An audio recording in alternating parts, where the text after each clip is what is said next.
you people back in the Shire, turn your porch lights off because we're coming home with a trophy.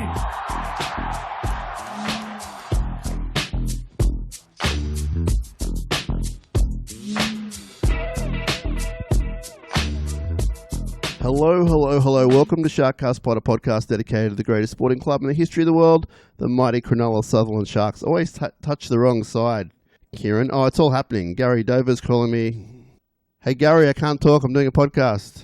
I'll put you on speaker. Say hello to Sharkcast World. Hello, Sharkcast World. I'm so sorry for interrupting the podcast recording. We literally just hit record like we're live. Say hello to Kieran. Hello, Kieran. How are you? How's your coffee? Mate, my coffee is outstanding. Thank you for asking. I just held up a microphone, Gary, to you, which you couldn't hear. This is going awesome. How are you, Gary? I'm great this morning, actually. Thank you for asking. All right. Up, Cronulla. Can I call you back? You can, whenever you're free. I'll speak to you soon. Okay. Keep the club running, all right? Absolutely. Bye. Okay, bye. Well, that was unplanned, everyone. Welcome to Sharkcast, a podcast dedicated to the greatest sporting club in the history of the world, the mighty Cronulla Sharks. My name is Sam Shinazzi. I'm an OG from 2015.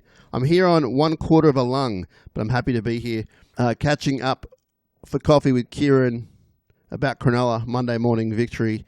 And we are top of the table, baby. And this show is brought to you by Dyson Logistics, the Royal Motor Yacht Club in Port Hacking, Jason Hawes at Cripps and Cripps Real Estate. Apologies, we didn't get through a few episodes during the week, but that's how things go sometimes. And we're back here for a catch-up with Kieran, a bit of a review of the game from yesterday as well. Good morning, my friend. How are you? I'm good, mate. I'm good. We made it through yesterday. There were some times when I was looking at the window and just looking at that rain, thinking, how is this all going to play out? Driving past Shark Park in the morning. I think I drove past probably around midday.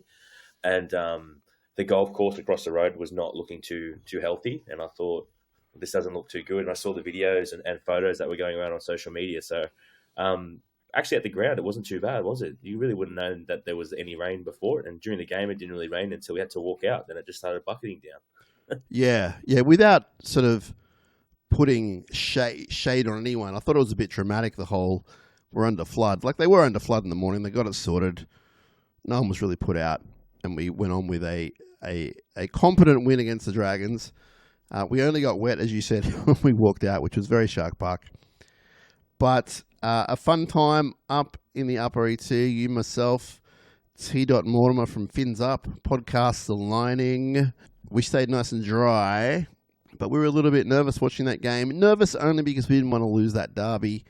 I never really thought we were going to lose it, but always good to be ahead of them rather than behind. But behind for about 10 minutes, end of the first half, start of the second. So never really troubled us, though. I didn't think. It was one of those games that Shane Flanagan loves. He brought us down to that gutter street fight level. We were always going to win the street fight, but that's what it became.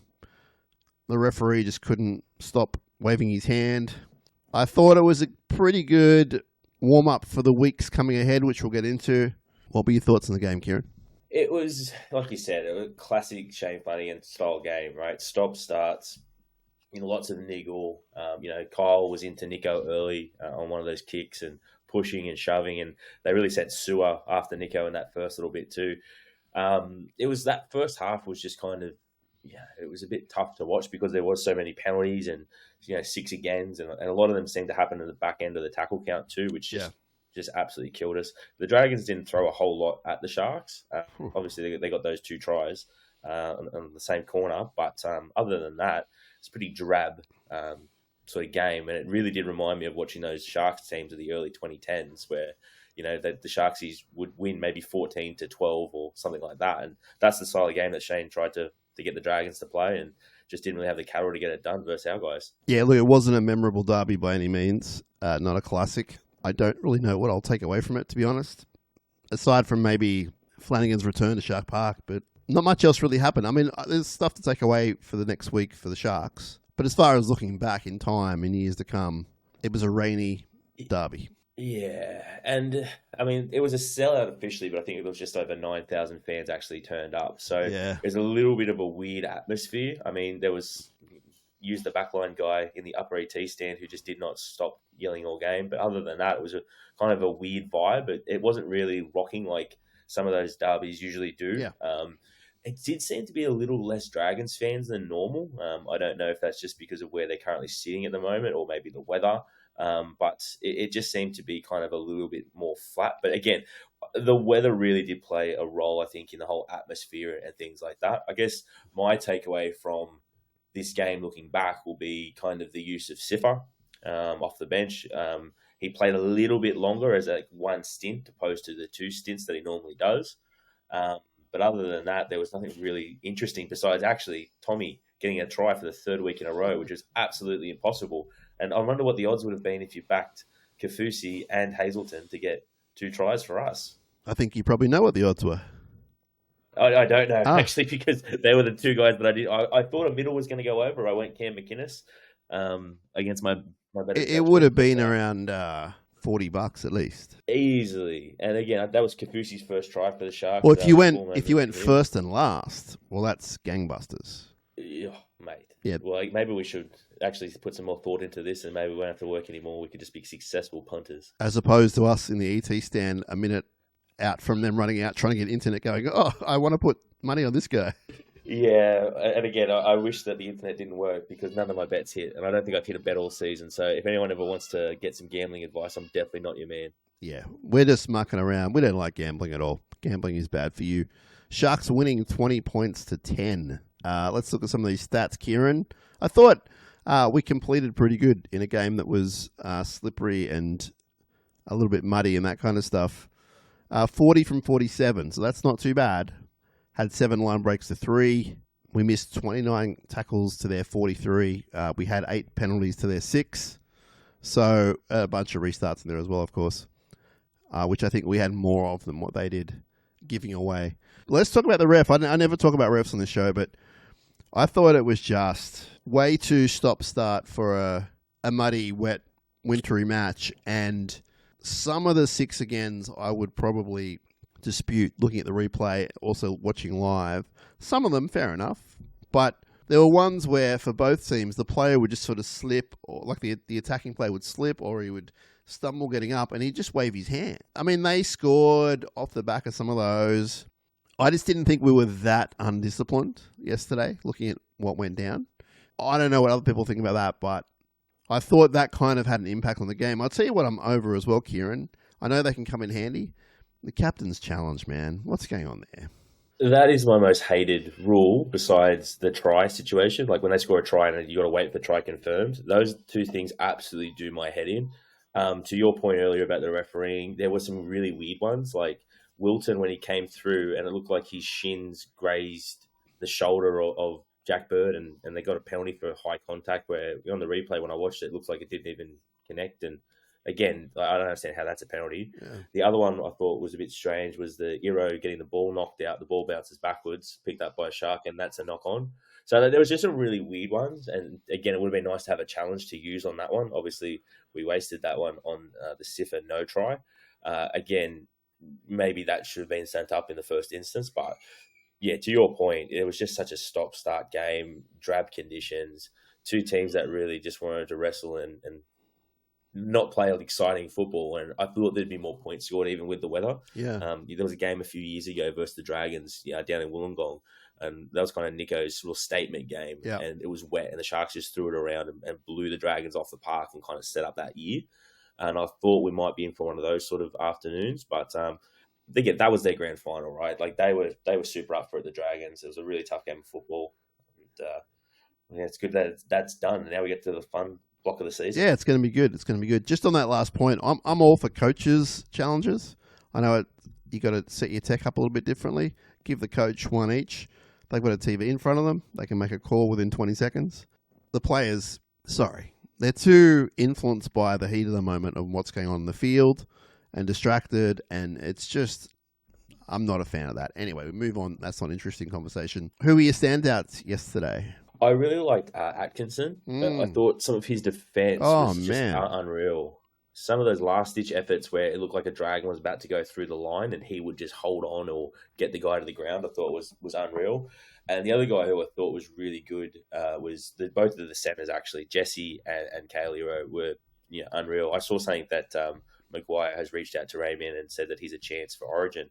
And Jesse played like he wanted to make that team, because some of his carries out of trouble, we weren't getting that same sort of impact that we normally get from Katoa and Ronnie coming out of our back end. And there was a couple of sets there where Ramian just took the ball and just said, give it to me, and really got that quick play the ball, and then Blake was able to run. So I think those three were probably my 3-2-1s. All right, we are back. We have had technical difficulties. I blame Gary Dover for calling in. No, just the weather has affected this broadcast, but we are back as far as I know. Kieran, I don't know what we were talking about. Something to do with the Sharks being awesome, being first. Overall, a strong performance from the Sharks. I thought it was a competent performance, but I could see why Fitzy would be unhappy with some of what went on. He was right behind us as per usual. Didn't look overly happy about a lot of things, and I think that they can correct a lot of things. I think we might have been talking about Dan Atkinson. He was super strong in defence, as we were discussing. I love his running game too. I think that it's going to get better each week with him, man. And I do think Trindle's the answer, but this fella's a pretty good in between. And his style of play, I think, also really lends itself to being a fullback as well. He has that real bouncy style, and it's kind of like at times where you do have a second fullback that is completely different in a style to Will Kennedy. So again, Nico's had a lot of success with Matt Moylan in the past in attack. So again, it's a bit of work for Nico to get used to a completely different style of number 6, but it seems to be working at the moment. And again, it's just good to have that backup. It's good to have that depth. You still got Dykes as well, who's in the lower grades, plugging away, trying to get match fitness back under his belt. So yeah, it's exciting times. One of my work buddies, a few of us actually were talking on our group channel, and you know it works like you tend to razz each other. And my thing is, the boys know that I'm somewhat close to the club with the podcast, and I've come into this habit over the last sort of 4 or 5 years of telling everyone how nice certain players are. So, for example, I'd be like, Chad's just the nicest guy, and whoever, super nice guy. And so now, whenever I start talking about a Sharks player, they always say, "Oh, nice guy," And I'm like, "Yeah, actually, they're all quite nice at the moment." Yesterday, I was talking about, I think it was Kale Iro, and I went, "I'm super happy with how he's going, yada yada yada." The razzing started like, "Oh, is he a nice guy?" And I said, "I don't know, I've never met him." But someone then said to me, "Is there anyone in your team who you don't like from a playing point of view?" And I said, in the top 21, 22 players, there's no one that really makes me nervous when they play. You probably need to get down to like a Mawini Hiroti, but as we always say, man of the match in his last game, so I'm not going to bag him out either. The talent and depth is unbelievable because you're keeping Royce Hunt out of the team. He's a first grader. So where we're at now is super healthy. Trindle on the bench, so to speak. Atkinson comes in, does a job. I imagine when Trindle's ready, they switch. Hopefully Trindle does a job. You mentioned Ramian playing rep footy, so we're going to need some troops. And I just love where we're at, Kieran. Like, I love the depth of this team. Hazelton and Kafusi are now our starters. We would never have picked that at the start of the year. Yeah, I definitely would not have picked Hazelton to be a starter when I looked at our roster. And if I was to say pick where I think that we would have been with like the injuries that we had in the middle part of the start of the season, it's so far removed right now where we are, because they've got 2 first graders that are starting front rowers in reserve grade. And there's guys on the bench like Hamanueli and Toby Rudolph. It's just a really deep roster at the moment. There is a couple of spots where we're a little bit vulnerable. I think, if there's another injury maybe to the halves, we could be in trouble there. And I do have questions around the edges with the back row. We saw Burns do a job there for us earlier in the season. But after that, it's a little bit of a drop-off in terms of experience and things like that.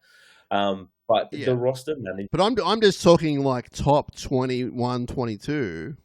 Like, there's no one in that team every week that they pick, the full selection, where you go, whoa. Yeah. If Billy's starting for us every week for the next 10, 15 games, you might go, okay, let's see where he's at. If Mawini comes in and has to play 10 games, okay, let's see where he's at. Not ideal. But the team that Fitzy names from 1 to 22 every week, there's no one. But then you look at like a team like Souths, just picking on someone. Souths coming last, easy to pick on. They bring in their subs. Ooh, you know, they're not guys you want playing first grade at this point in their career.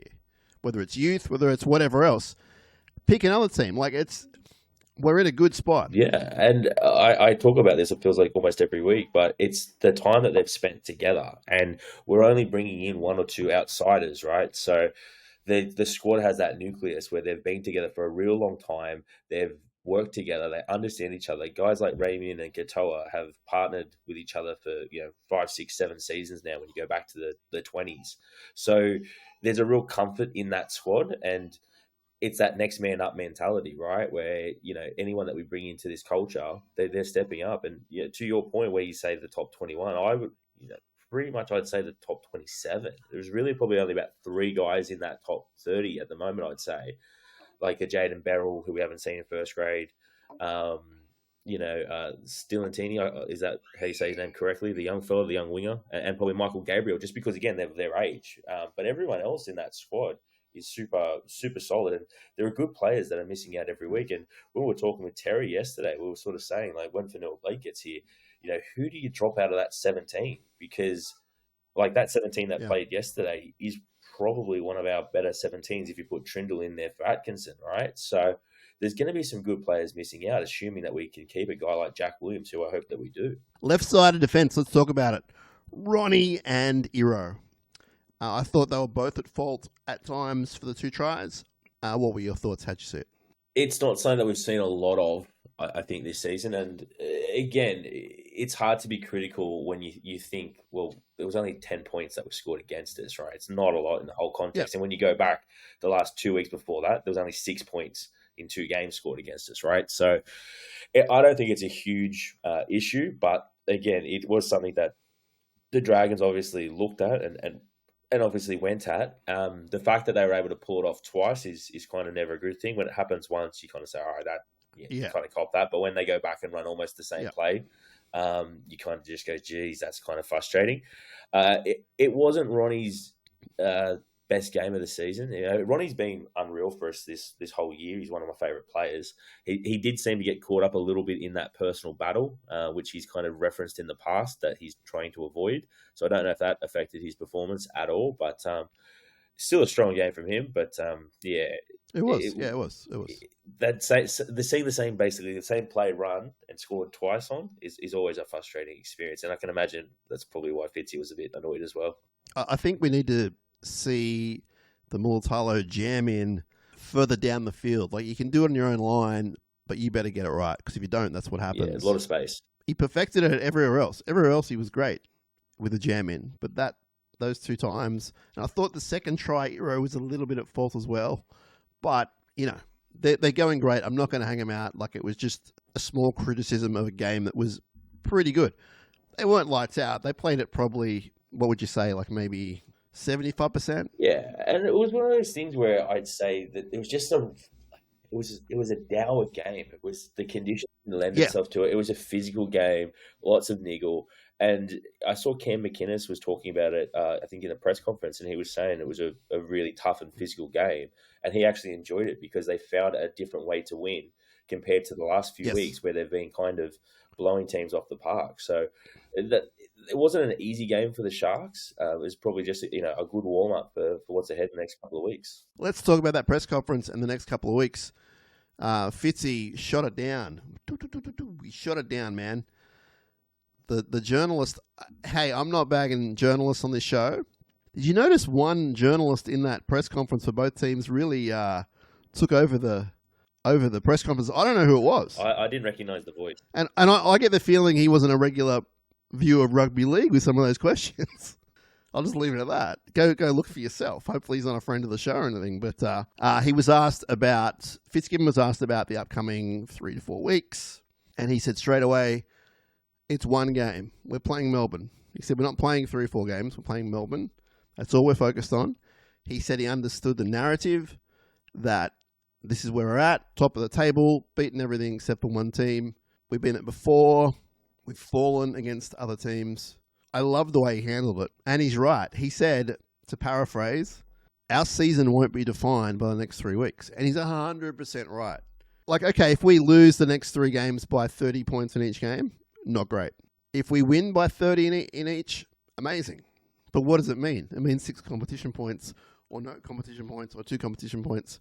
We're 1/3 of the way through the season. It's a long, massive season. This isn't the NFL. This is like almost 30 weeks. So I'm with him, and I want everyone just to calm the farm a little bit about this block. Yeah. Usually we do blocks. I don't think this is a block, man. I think it's one game at a time. Yeah, the way he answered that question was unreal, I thought, because again, he really did break it down. And he sort of said, you can't judge our premiership credentials after round 12 or something along those lines, right? Because again, there's so many more twists and turns throughout the season. You just saw the Broncos just lost Reynolds. That's a huge blow to their premiership chances. And I think... How long's he gone for? I think I read 12 weeks minimum. Ooh. Yeah, so there's a chance. I think they said he could be back around round 24 or so. But that's going to be a big test for them, right? And I think that you could almost put a line through them based on that. But I think the thing with this block that we've got coming up is, from a fan's perspective, there's a bit of unrest in the fan base because we really want to beat these teams like the Broncos and the Absolutely. Storm and Panthers. Yes. But I think what a message that I would say to everybody is just they don't have to go 5 from 5. And let's say they go up against the Storm this week and they don't get the job done. Like, it's okay. They will come back. Like, there's still many more games in this block of teams that we're going to face, right? So, I just don't want people to put everything on this Storm game because I'm actually confident on this Storm game. I think that they can put a really good performance in and try and right some wrongs. We haven't had a great record down in Canberra and we don't have a great record down in Melbourne, right? But we went to Canberra a few weeks ago. We got the job done. So I'm actually of the belief that they can put in a strong performance down there. But if they don't, it's okay. There will be lessons that will be learned, and it's not a sprint. It's a marathon this season, and I'm seeing improvement from the Sharks week on week and game on game. So I mean, I'm actually really excited about this block coming up because usually I would get nervous, and we've talked in the past about going down to this Melbourne game and I've always sort of said, geez, that's a game I just don't want to go down to because it's a long trip home and it's not usually a happy hunting place. But I think these guys are up for it. And I think the players are almost sick of this narrative too because they get hammered with this question all the time, right? And they're fit. They've got a good roster at the moment. I reckon they're going to go down there and really try and give it to the Storm. So 2 things. Next year, we're locked in for Melbourne. If it's a Melbourne game, we're locked in, you and I, and whoever else wants to come down. Too late to organise it this year. I blame you for that. As much as you and I are saying, look, don't worry if we don't win this one, I think in my heart of hearts we actually can win, and I think we're either going to win or go close. They're down a troop or two, which is fantastic. Let's not lie about that. It's fantastic. We're pretty healthy. We're on a good run. We're confident, and we've got something to prove. And I think when we have something to prove lately, it kind of pans out. I think we're a massive chance. Massive. Yeah, and the thing that gets me is the narrative was always changing, right? And they couldn't beat top 8 teams, right? And then they start beating top 8 teams, and then it's like, well, they can't beat like these certain 3 or 4 teams, right? And that's totally true, I get it. Yeah. But then it'll be, oh, well, Pappenhausen didn't play, right? And so when you actually go back and look at some of these things, the narrative's changing all the time, and we're going to play the Broncos, I think, after Origin, there's going to be no Reynolds. So again, how's that going to look? I think we're playing the Panthers, in a couple of weeks too. So look, I just wanted to see these games. I think if people are looking into it that deep, they need to kind of step back. Yeah. Like, it doesn't matter about all those little asterisks unless you're really offended by what people say. We're playing at Shark Park against the Panthers. Yeah. That's a rarity. Yeah. If we were going to Penrith, I'd say not impossible. Yeah. Down at Shark Park, we're on, baby. Let's go. Yeah, I mean, you can put those asterisks on everything. You can look back at the 2016 season and say, well, the Storm didn't have Billy Slater in the grand final, right? Like, these asterisk things just drive me crazy. But again, this is a team that's playing good football. I truly believe they've worked on a lot of the issues that they had coming into this season, and I'm seeing improvement all the time. And I think that they want to test like this. And I think after the last couple of weeks of 2 easier wins and a tough local derby, I think that they're really keen for this game to go down to Melbourne and really put up an effort. Look, I'll be super disappointed if they don't put in a good showing, but there's nothing that is making me feel like that's going to happen at the moment. So I'm backing them, and I'm really excited for it. It's the first time in a long time I'm looking forward to Sharks versus Melbourne. Yeah, and I think that it's going to be a pretty big build-up this week. Like, the press will be all over it. It's game of the round, obviously, top of the table. And unfortunately for Sharks fans and the club, it is a bit of a question mark. But as Fitzy says, it's one game, and I'm with him. It's one game. Win, lose, draw. Life will go on. Now, Kieran, got a shorter episode for obvious reasons, but we can't let you go without a random Shark of the Week. I'm very nervous about this one. And the emphasis on this word is random, okay? Okay. So for those who haven't seen this before, I'm going to pick Kieran's brain about a random Shark of the Week. Some hints, some suggestions. He'll get a few goes, and we'll go from there. Yeah, I'm really nervous about this because I am going to get my pants pulled down one of these days, and I just hope it's not today. I've been doing absolutely no study for this, and I probably should, but I find myself at weird times catching thoughts of random sharks in my head because of what you've done to me with this segment, so thank you for that. Born 1972. That's older than you and I. 1972 too. Junior club, Paddington Wallara Tigers. I'm racking my brain here already. My sweet spot's really that mid-2000s, so I'm thinking this is a 90s guy. It's not all about you, Kieran. Debut game, played for the Sydney Roosters against Cronulla. Last match of his career, played for Cronulla against the Sydney Roosters. He played 50 NRL games. He played for a number of clubs. I'll say he played for 4 clubs. Let's not be silly. He played for 4 clubs. 50 NRL games. First game was for the Roosters against Cronulla. Last game was for Cronulla against the Roosters. Okay, we've got all that. Yeah. This is a tough one. The no years is throwing me here. Let's give you some. We'll get there. We'll get there. When he played for the Roosters, his coach was Mark Murray. Mark Murray. You've heard of Mark Murray. He was the coach. Yep. When he played for the Dragons, his coach was, I believe I'm correct in saying, David Waite. Oh, jeez. He played for the Rabbitohs in the Super League year and in 1999. But he's a Shark. He's a random Shark. He played 3 games for the Sharks. Oh, okay. In a pretty good era. I think he's a 2001 Sharky. Am I in the right spot there? That's one of the 2 years he played for us, yeah. I'm going to be perfectly honest with you. And I'm the biggest Sharks fan in the world. No one's bigger. 3 games. 3 games. And he was with us for 2 years. Mm-hmm. End of his career. I'm going to guess he was a forward. That would be incorrect. He's somewhere between 1 and 7. Don't you start Googling stuff. Don't you start Googling stuff. That's not part of the deal. That's what I took. Come on, man. I took my glasses off for that. I'm trying to remember the Sharks roster in 2001 in our back line. So there was... Might have you stumped, huh? I think you might have me stumped here because Jason Ferris. No.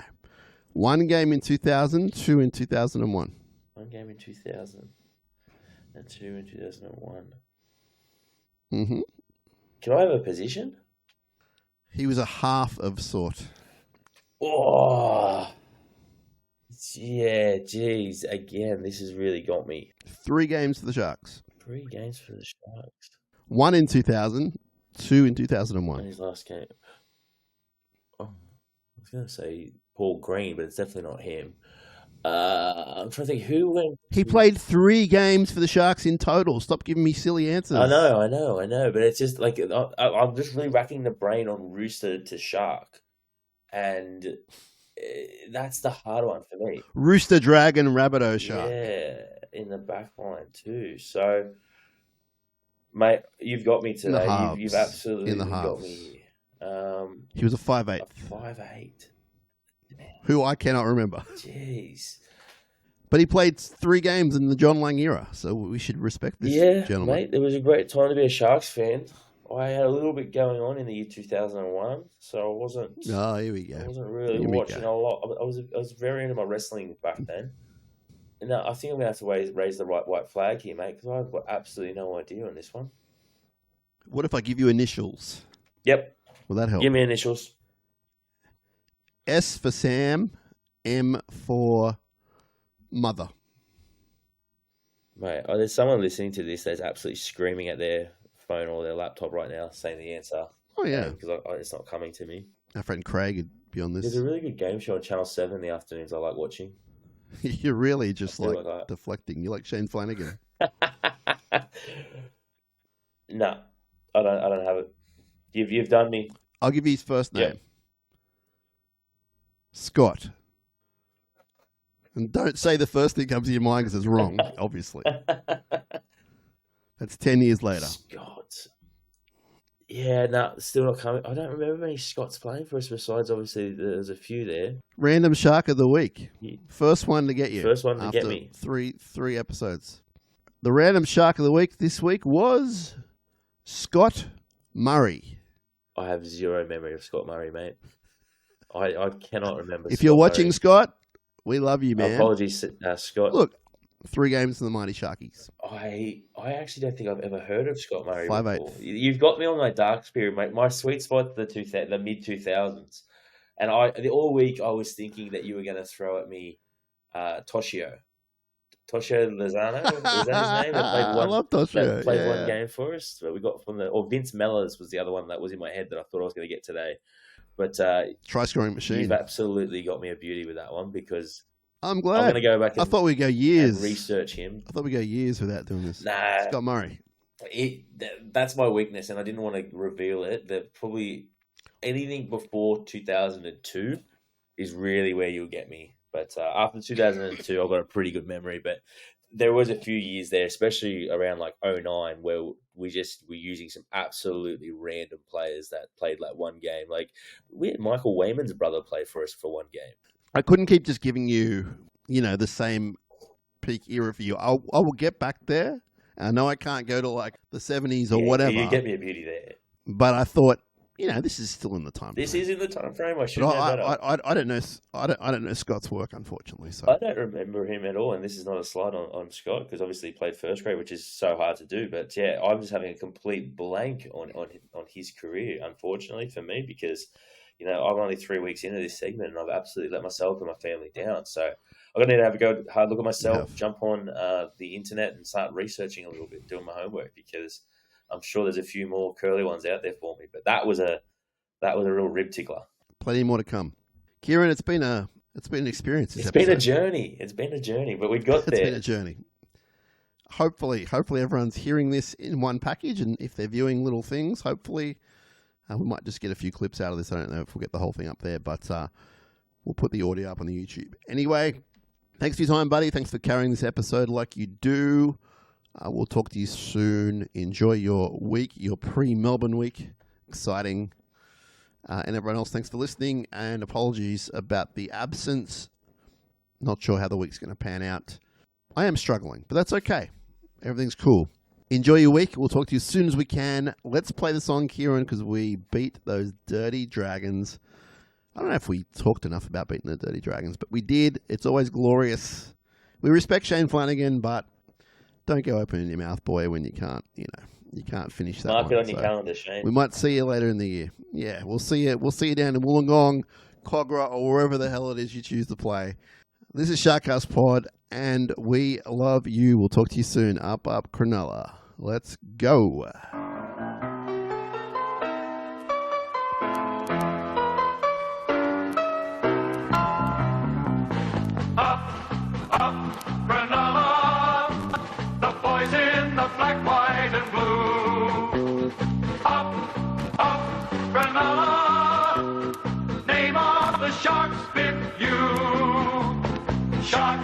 Sharks forever.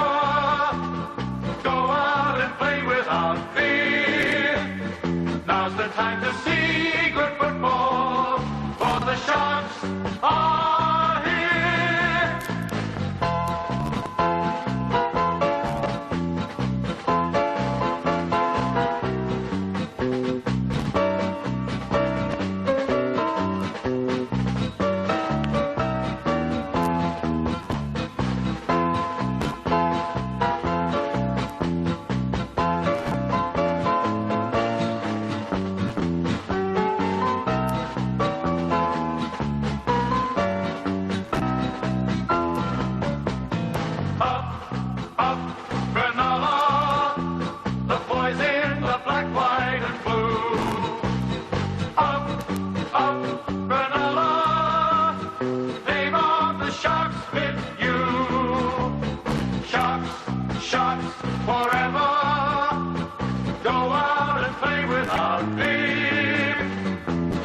time to